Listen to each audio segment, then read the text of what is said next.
This is Jewish Spotlight, a weekly television program presented by Chabad Lubavitch of Long Island, featuring various aspects of modern Jewish life and Jewish culture. Now, here is your host, Rabbi Tuvia Teldin. Shalom. Welcome to the Jewish Spotlight. In my travels around the New York City area, I often meet people who see the show. Very often I get the question that people would like to know a little bit more about the basics of Judaism. What is really the basic message of Judaism? And we've had a couple of shows to talk about this, but I'd like to take it one step further. I want to talk a little bit about the Ten Commandments. Because I meet people and people tell me their moral code, they may talk about their principles, they talk about the things that really make a difference to them as far as their own personal value system. But the Ten Commandments very often are not part of that in terms of really people having a knowledge of what these Ten Commandments are. It's really a fascinating code of law as far as how God presented those specific Ten Commandments to the Jewish people at Mount Sinai over 3,300 years ago. And it's a set of laws that has maintained the test of time, which not always do values maintain that test of time. So I'd like to go through it in a way that hopefully will give you some real stimulation and some interest as to what is the makeup of these Ten Commandments and why they are what they are. Well, first of all, let's put this into a certain context as far as what exactly happened at Mount Sinai.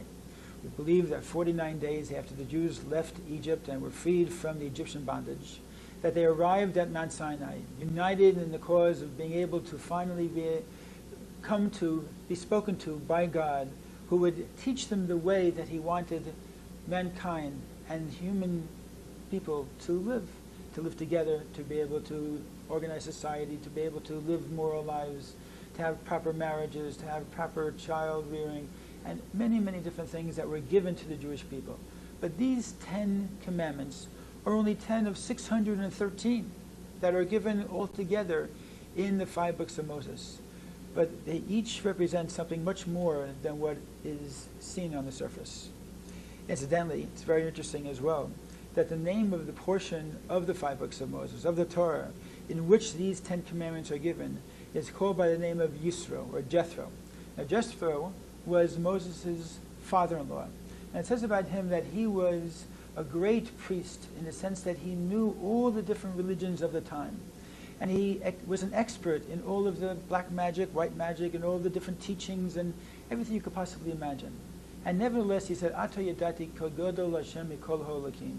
Now I know that the God that presented himself to the Jewish people at Mount Sinai was truly the truth behind the greatest of all the different types of gods that people during those pagan eras were believing in. And the question is brought up, why was the Torah given? Where we have the monotheistic oneness of God revealing himself to all of humanity at that time. Why was it done in such a way that the name Jethro, a non-Jewish father-in-law of Moses, was emphasized to such a great degree? And the reason that's given is the following. Because the God that revealed himself in Mount Sinai is one for every single human being. Even a person who is, so to say, an expert in all different types of spiritual disciplines and far and distant from a belief in monotheism, it perhaps could be involved in some type of polytheistic or pagan rites of any type. And there are many still practiced throughout the world. So as a result, the message was that even this person can feel close to the giving of the Torah and the principles behind it.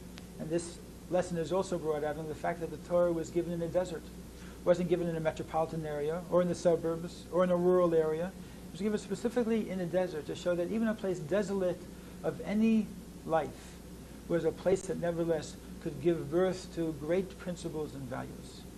So let's start now to talk about these 10 commandments. First one, Anochi Hashem Elokecha, I am the Lord your God. Now, this commandment, which is a proclamation of the oneness of the belief in God, proclamation of God who is really a God that creates the whole universe, as we know in the beginning of Bereshit, the beginning of Genesis, that this God who spoke and brought the world into being is the same God that spoke to the Jewish people at Mount Sinai. But it's interesting, though, God did not say that I am the Lord your God who created the heavens and the earth. God said instead, I am the Lord your God who took you out of the land of Egypt. Now the word you in Hebrew could be the you plural or singular, as it could be in English. Here in the Hebrew, it's specifically, though, written in the singular tense, which means that this was a personal communication to every single man, woman, and child standing at the foot of Mount Sinai, and Moses himself, of course, to be able to feel that personal relationship with God, that God was talking to them, and God had taken them out of Egypt, and was personally involved in their lives, and they had personal benefit from that relationship. It wasn't a cosmic or a universal type of relationship. It was one that was very, very targeted and custom-made for the individual person standing on Mount Sinai, who had just experienced that Exodus 49 days previous to the giving of the Ten Commandments on Mount Sinai. So as a result, we see from the very beginning God wanting us to know that these principles are principles that are for you on an individual basis. The second commandment is not to have any other gods before you. Now, not having any of the gods does not just mean the idols of those times, or the pagan worship that they would have, or the different types of practices which were so current during that era. But the idea of not having any of the idols is that when we have a belief in God, even a trust in God on a very personal level, that nothing else has the ability to take away from that belief or trust, whether it be cars, money, intimacy, whether it be a television show. These are things that all have to be put into a context where the primary feeling that we have in our relationship to life is that there is a creator behind this whole world that is our first priority to be able to give thanks to, give recognition to, and to live according to the practices that God presented for us. So as a result, we're not to place any other part of the world that God created above and beyond God, not to make it an idol which distracts us from our true purpose, which is the first commandment, the recognition of one God. In fact, as I mentioned, the one God, and it says I with the Aleph, Nun, Chuf, Yud. The Aleph is the first letter of the Hebrew alphabet. And Bereshis, which is the first letter of the Torah, is in the beginning. And the question is, here we have a base which begins the Torah, the second letter of the Hebrew alphabet, and Aleph, the first letter, which begins the Ten Commandments, to show that even though the world is a beautiful place, and it's created by God, and has great significance, but nevertheless the Aleph, the letter that comes before the base, is really the more important of the two, that the Ten Commandments come before anything that might be in the creation that God created, or the importance of the values and morals come before any of the distractions that we might be creating idols out of in the world around us. The third commandment is concerning not using God's name in vain. Now, why is this such an important commandment that makes it into the Ten Commandments? Because obviously, from God's perspective, this relationship that God wants to have with us is more than just a matter of a commander and a commandee. It's a relationship of respect, a relationship where God is giving, God is flowing His abundant blessings, flowing our life, it's the cells in our body, the air we breathe, the whole environment that we benefit from, and making it a world for us that is of such beauty and of such benefit to us personally that we're able to live in this world and be productive in it. And as a result, this relationship is something that God takes seriously as well. And when we say something against God, it's personal. We don't look at God as being this distant entity, way, way up in the heavens, far away from us. Where when we say that we believe in one God, it's one God as opposed to perhaps there are 3 or 4 gods. That's not what we mean when we say that we believe in one God. We believe in one God that is a total entity, a total energy, a total God of everything, creates everything and nevertheless is beyond everything. And as a result, we don't want to trespass that boundary, which would turn that relationship into something that we're showing disrespect, we're showing a lack of appreciation for the many gifts and blessings which God is flowing to us. Just as a parent with a child, that a child has a respect for a parent, and when the parent would turn around or turn away and the child goes someplace else, the child is talking against the parent who is trying so hard to provide for that child. The parent finds out about it, it's a very hurtful experience. Now, not that God has the same type of emotions we have or is hurt in a way of insult the way we might think of, but nevertheless it's up to us and incumbent upon us to make sure that that relationship is something that is guarded, that is maintained, that is held on a very high level in order to be able to keep its dignity and integrity intact. The fourth commandment, a very interesting commandment, is the commandment of keeping the Sabbath holy. Now, the Sabbath is the seventh day. Creation began on a day, we call it the 25th day of Elul, the last month, just before Rosh Hashanah. Rosh Hashanah we consider to be the sixth day of creation, the day that Adam and Eve were created. So in fact, Rosh Hashanah is the anniversary of the creation of mankind. And the Sabbath is the completion of that creative process. 6 days did God create the world. Whether we go into explaining the 6 millennium or 6 million, these are all side issues, not for our discussion here. Let's say 6 24-hour periods, though, where tremendous, tremendous energy was flowed into this world to create it and bring it into being. The beauty of the world, the miracle of life, where the incredibleness of the world came into being, and then God said, and it was Vayechulu Hashemayim Va'aretz. He completed the creation of the heaven and the earth. Now, we rest on the Sabbath. Why? Not because it was hard work for God to create the world, and in commemoration to this hard work that God did, we also rest. Because if that would be the case, we wouldn't be able to lift up furniture, we wouldn't be able to do anything that required sweating, perhaps, or any other type of work that required an energetic effort. The fact is, I could spend the whole day Sabbath taking my chairs up and down in my house, from the first floor to the second floor, and there will be nothing in the letter of the law of the Sabbath that will be broken at that time. However, in the spirit of the Shabbos is something much deeper. The spirit of the Shabbos is giving recognition to God having created this world. This God, who we said in the first commandment, took us out of the land of Egypt, who created the world and gave it a special gift, a gift of rest. In fact, after the 6 days of creation are completed, it says in Genesis that God had created the whole world and everything was created except for one thing, and that was rest. Ba Shabbos, ba Menucha. Shabbos came, and the concept of rest was created as a result. And this rest gives each and every single one of us the ability to sit back and to appreciate what that creation is all about. Not only in the greater sense as far as how great and how beautiful the creation is, but what my creation is all about, what my purpose in life is, what I am here for, what am I working for, why am I going to work, why am I making the money that I'm making, why am I doing the things that I do.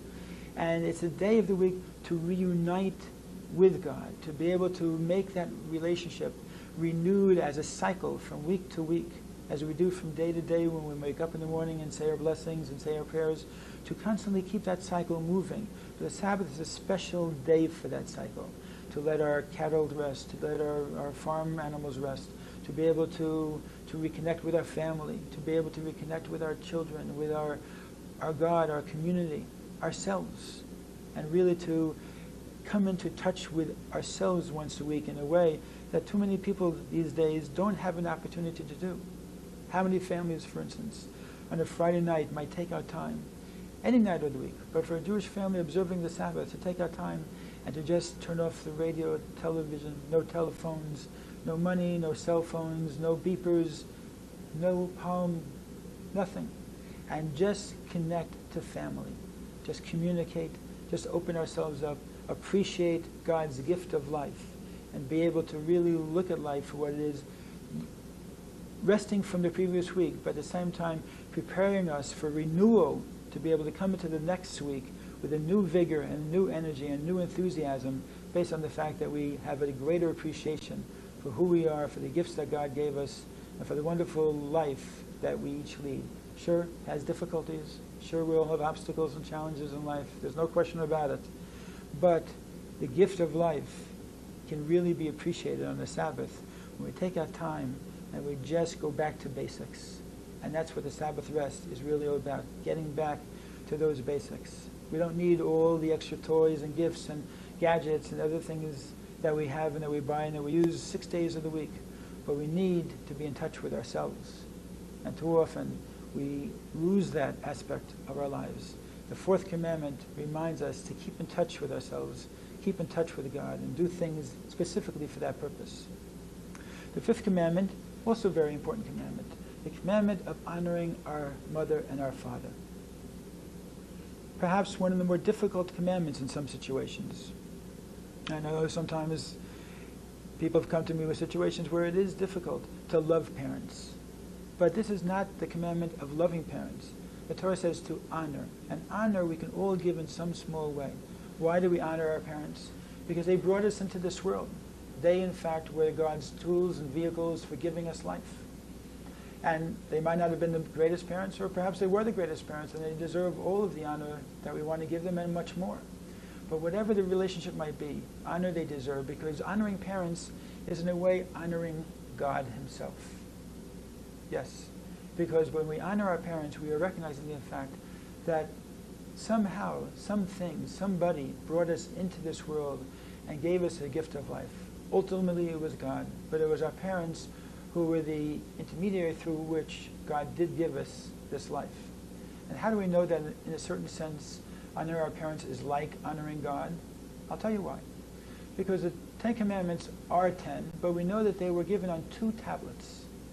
Now, why were they given on 2 separate tablets? Couldn't Moses have carried 1 large tablet instead of 2 tablets? Couldn't God have written all 10 on the same tablet? Of course. But they were written on 2 different tablets for the following reason. Because the first 5 commandments deal with mitzvot, commandments that are between humankind and God. The second, as we'll see soon, the second set of commandments deal more with relationships between human beings themselves. And these are 2 very important parts of morals and principles, that we need to have that balance of knowing that we are in keeping our integrity in our relationship with God and simultaneously keeping our integrity in our relationship with our fellow human being. Now, it's not possible to only do one without the other. You need to carry both tablets in your life. You can't just have a life dedicated to religion and a relationship with God and doing all things that God would ask you to do or did ask us to do.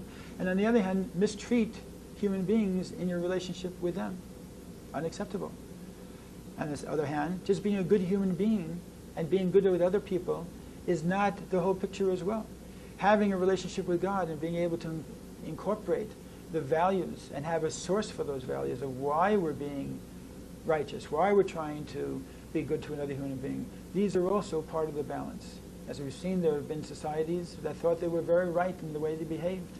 We saw during the Second World War how a whole country felt it was right and justified and moral in what it had done in Germany.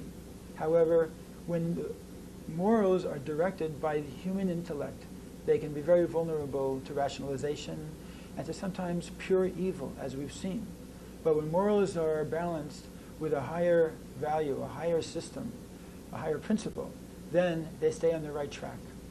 Getting back to the mitzvah of kibbud av v'em, honoring our parents though, this is the 5th of the 10 Commandments. It's still on the first tablet of the 2 tablets. And as a result, we see how it became part of those 10 Commandments, why it's on the first, because God looks at honoring a parent as if you're honoring God. I know some of you might have some difficulty with that. But again, this is honor. Honor means to show respect, not necessarily speak unkindly in their presence. Even to the degree sometimes, as our sages point out, not to sit in our mother or father's seat that they might have in the house. To do even little things that might show honor, whatever the situation might call for. So this is, in fact, one of the beautiful parts of the 5th commandment.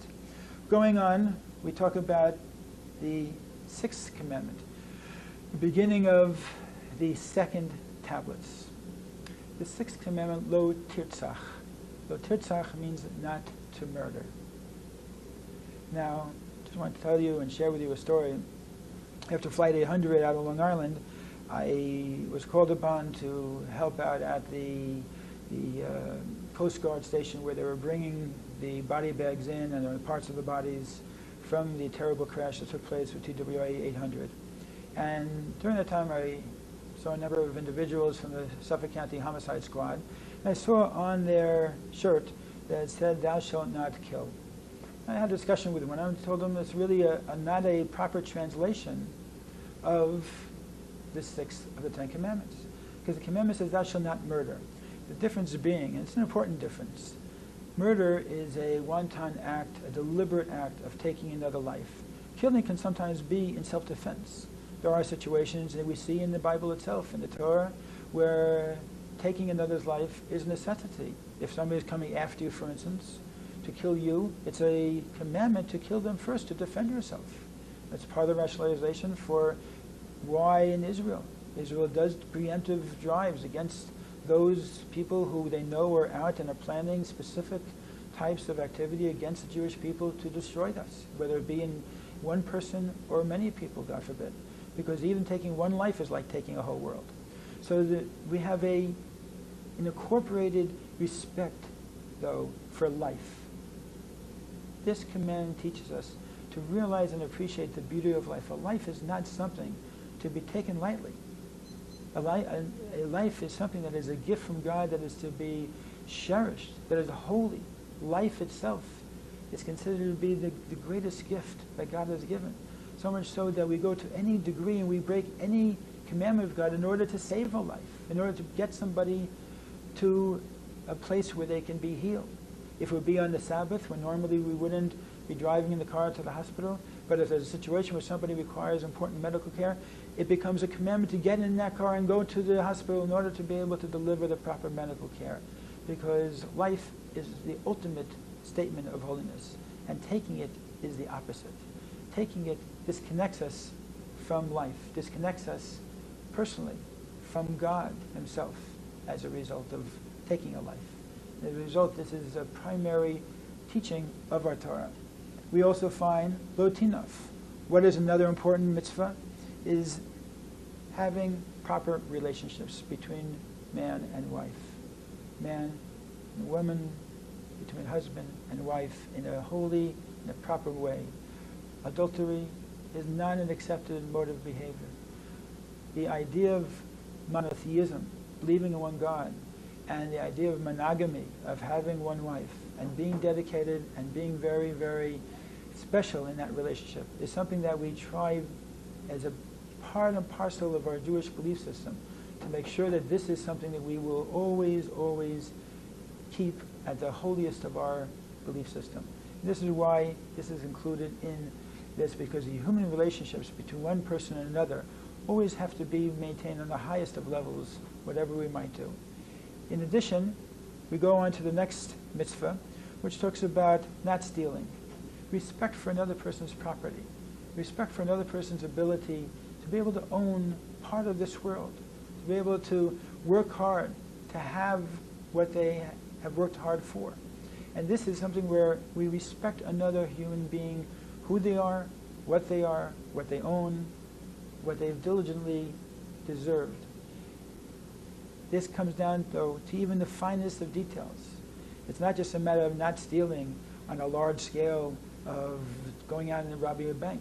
If a person is in the airport, they're in a rush to catch a plane, and they get off the phone, and the phone starts to ring because they still have to deposit 25 cents, and they say, nobody will know I'm off to the plane. No.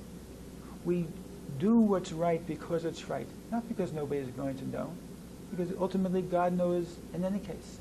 So lo tignov, not to steal, not to even steal a person, not to do anything that would somehow take away from another human being, because this is a lack of respect for the beauty and the holiness of that individual.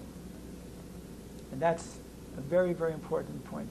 Even if you're in the supermarket and the cashier at the counter makes a mistake, whatever favor it's in, doesn't make a difference. The important thing is to make sure that we stay above board and do what's right. We go on now to the next mitzvah, very interesting mitzvah, of not giving false witness. Why would this make it into one of the 10 commandments, not to give false witness? Very simple. Because God is creating this world, and we believe in such a thing as divine providence. Divine providence means that we have a situation where every single aspect of life has a connection to God, that God is actively involved in our life. And when we see that somebody did something and we lie about it, we're really recreating creation. We're redefining the creation that God made. And this relates to the 10th commandment as well, of not being jealous, not coveting your neighbor's property, his wife, husband, house, belongings or possessions. Because when we see another person's property and we somehow feel, why shouldn't I have this? Why do they get it? What do they do to deserve it more than I did?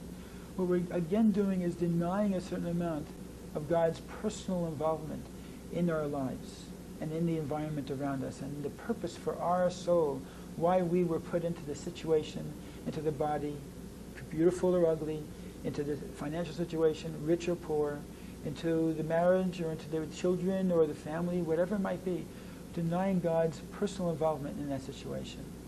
And that connects us back to the first commandment, where we see how God, in the giving of the Ten Commandments, wanted to give us a system of life which really relates to how to live an upright life, a life where there's personal satisfaction, personal sense of purpose, where there's a direction a person has, there's a way to maintain a relationship between us and God as well as us and our fellow human being, and to do it in a way where it works.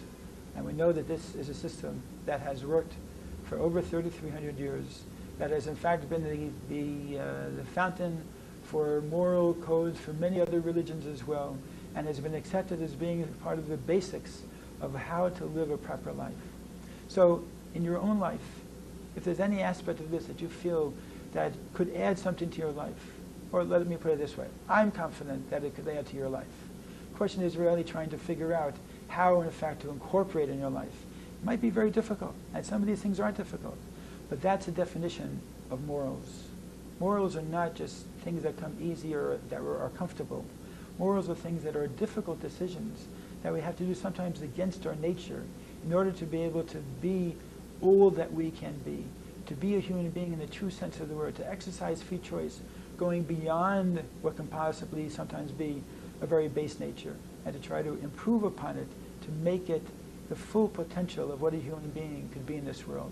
So when we incorporate these Ten Commandments, and especially to try to give them to our children, then we are doing something very, very special. And as we've pointed out before, many of these Ten Commandments apply to all of humanity. Most of them are basics that everybody should learn from, everybody should try to incorporate into your life. So I hope that you also learn something from it, and you'll be able to take something from it for your life, to make it a better life as well for you, your family, and your community, and most importantly, for that inner soul and that inner voice inside. Take care. We'll see you next week at the Jewish Spotlight. Same time, same station.